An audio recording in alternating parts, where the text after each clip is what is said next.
Hello and welcome. Today I'm in conversation with an actor who is literally fearless, a man apart, the man who marches to the beat of his own drum. That is Abhay Deol. Hi Abhay. Hi, thank you for that intro. And was it all right? Was that true? I certainly hope so. All true, flattering but true.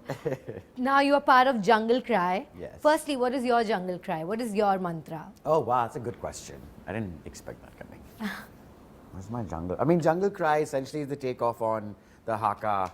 Haka is it again? Haka? Yes.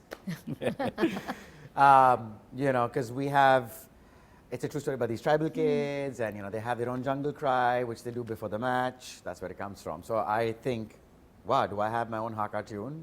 Do you? I don't really. What was the other part of the question you said? Do I have Your my victory cry. own? Victory cry, yeah, exactly. I don't have a victory You don't have a cry. victory. I guess when you are victorious, you don't need a victory cry. Well, why not? You know, celebrate it. Maybe I should pick a song. You should. You should. Yeah, Mr. Brightside. There you go. Oh, lovely. Mr. Brightside. That's the song, yeah. Very That's apt. my victory cry. Too much character exposition, I have to say.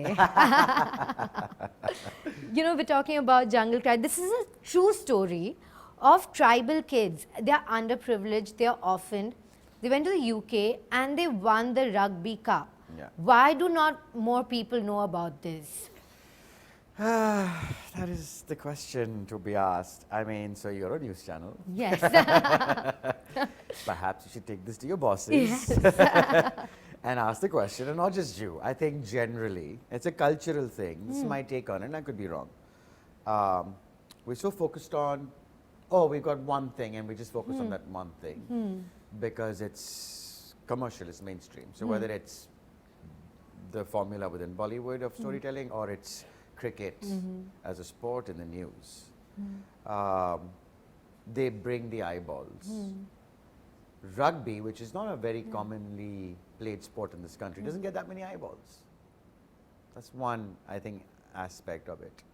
Second is, it was quite unfortunate, like within this whole environment where you know you're not really embracing diversity, you're just focused on what brings eyeballs, is that they won this World Cup in the same year that India won the World Cup for cricket. So, Oh, wow. yeah, it was the same year. Oh, my God. So in any case, they don't get much attention. And now cricket's won the World Complete- Cup. So you can just forget about it. Absolutely. So You they're know. not just underdogs. It's like different level of being underdog, the layers. Well, of here's being the thing. I'm glad you underdogs. said the word underdog right now. Perfectly caught on. Every sport movie is about the underdog coming up. And here this is, of course, you know, the underdog that comes up. But in real life, they remained underdogs because in the story, they aren't underdogs anymore. They won it for God's sake. Yes. So they weren't underdogs. Yes. But when it came to covering it, I know, they they still- went back to being the underdog. I know. It was so like ironic in a way. It really is. Yeah. And it makes me rather emotional, I have to say. I know you're a no-nonsense kind of guy. Well, I take the nonsense. Tolerate it. Okay, you do. I do. How did this make you emotional? This story, being on sets? Well, you know, when you're working on a film and you're performing, you're in any case working with emotions. And so it doesn't take for something really big to get you emotional. Sometimes the smallest things can trigger you. Because especially if you come from a space of vulnerability, because as a performer, you are vulnerable. And so anything and everything can.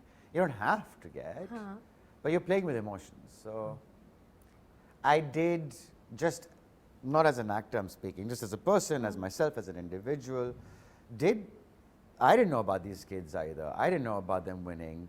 I didn't know much about Dr. Samanta and his institute and how he started this great place where he takes tribal kids and educates them, feeds them, gives them education from junior KG to like college, gives them an education, gives them a future. I knew none of it. So if there was any emotion I felt was, you know, I like to think of myself as somebody informed. I felt a bit of shame, like, oh, wait a minute, what the hell do I not know about this? Okay, I can understand I missed the kids winning the World Cup, not excusable, but understandable. But this man who started this institute and the great work he's doing, how come I've never heard of him before? Absolutely. Kalinga Institute in Odisha. I mean, where that's he me. takes A lot of people have heard of him. No, me too. No, I have But to. you- I have to yeah, agree. you hadn't yeah. either? I haven't either. Oh, okay. Yeah. I Okay. realize as an actor, I shouldn't be yelling "me too" at you, but I haven't heard of. I That's what an actor wants to Me hear. too. Trust me, me too. Yeah, You know, that's what I mean. I know women bear the brunt of it, but sometimes men do too. But just on a lighter note, but honestly, the Kalinga Institute, 30,000 tribal students, education, sport, nourishment, there's so much good that happens in this country that goes unnoticed. Yeah. So it's fantastic when we have a movie like this, which Yeah. kind of brings that to light. But Yeah. tell me, when you choose a film, is it, I know you want to do something that's different, right? So how important is a messaging or the message to you? So, I don't look for something different. And I've been asked this question in various words and ways. That perception is there because I look for something I can relate to. I look for something that speaks to me and that allows me to remain authentic to who I am. And this is true of everybody, you as well. If you try and stay true to who you are in a world where they're all trying to have you dress a certain way, have you speak a certain way, have you be a certain way, and you're resisting that, saying, no, let me see how organically I'm changing and who I'm becoming, because change is natural. But let that come from within as opposed to outside.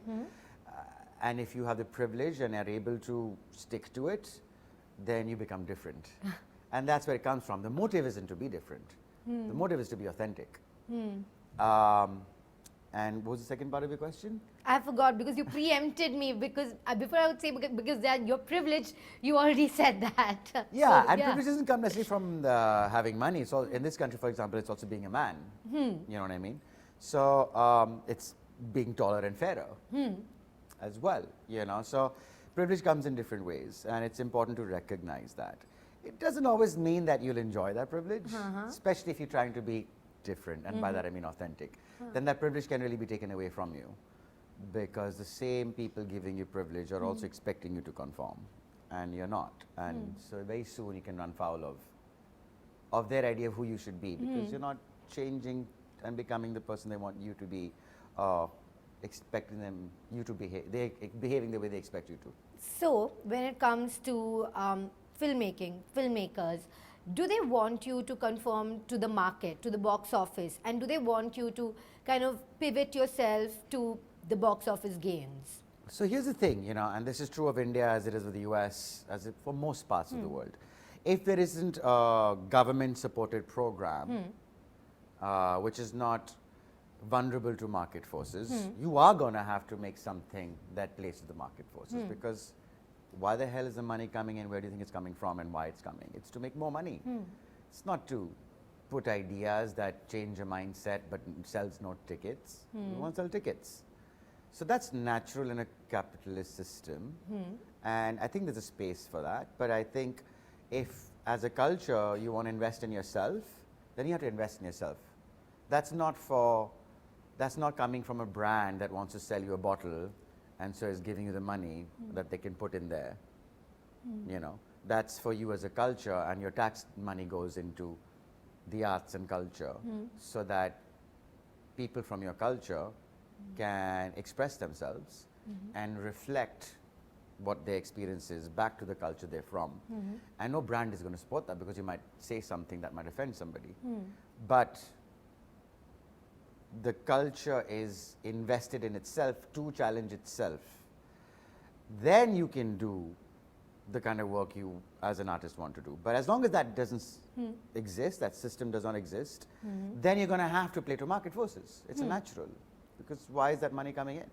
Well, from the looks of it, you're thriving, Abhay. You had Bele come out, you have a Jungle Cry, and recently, I mean, a few years ago, but the pandemic doesn't count, you also had Hero, which was your Tamil debut. Oh, yeah. So how do you feel about the current culture and scenario? Is it conducive to you? More so than ever before. When I started out, I've said this before, the reason why I was able to bring out films like An Oy Lucky and a Manorama and a David and Nick Charlie's was because the multiplexes were just coming up at that time.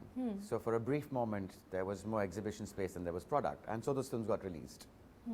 Multiplexes are physical entities, so there was only so many you could make. But the digital space is limitless. So like this one is on Lionsgate Play. And So it's in their interest to not just make the mainstream stuff, but also to make something you wouldn't consider necessarily mainstream. Lionsgate also by themselves as an entity like to experiment and like to be, you know, edgy in their own way, in their own right, because I suppose they also enjoy that. They're also creative in their own way. And so that environment allows people like myself to play a little bit, you know, because otherwise you're just doing work. Yeah, to experiment. I mean, for me, it is therein lies the play. You know, playing to market forces, while it is a necessity, it doesn't feel like play anymore. It just feels like a job. So, okay, fine, I'm not going to an office, but I'm going into this, doing this routine and coming back out. I don't like routine.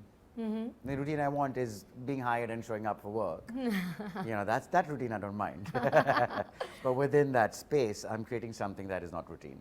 Well, you know, you can't escape the box office trends in the sense that there's KGF 2 looming, there's RRR, there's Pushpa, Yeah. you know, and now everybody wants to be a part of that, this pan-Indian blockbuster hit.